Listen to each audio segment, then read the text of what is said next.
UN Security Council had a meeting yesterday, and Ray McGovern spoke to it. He is a former member of the CIA, and he testified in support of Seymour Hersh's article on the United States bombing Nord Stream pipeline.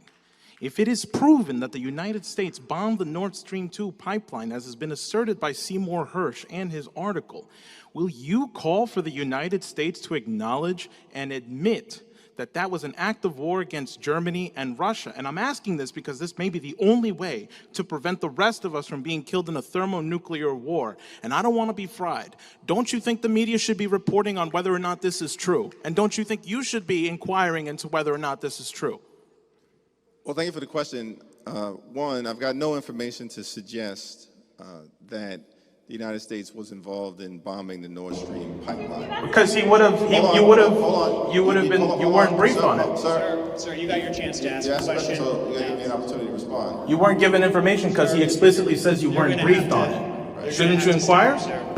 So here's what I'll say about, I think, President Biden's leadership generally as it relates to the Ukraine and Russia. We committed an act of war. What are you doing to respond to that? We have to hold Biden accountable. So listen, you're from Brooklyn, right? You know when to call bullshit when you see it. So do I.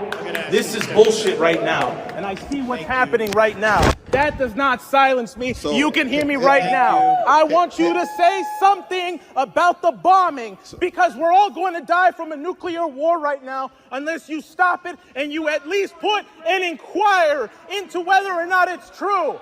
This war in Ukraine is going to leave us all dead. So what are you going to do? Because you need to inquire. I'm a New Yorker too. Here's what I'll say. Say it. We're going to continue to stand with the Ukrainian people. That's bullshit. Do not do that. You will end us all dead. In this war against Vladimir Putin. We need peace. We need talks. Because why are you sabotaging talks? Do not put your hands on me. We need peace talks. I am not going to take this. We need peace talks. You are leaving, listen, democracy. Did you even read the allegations? And autocracy. It's a battle between truth. How about a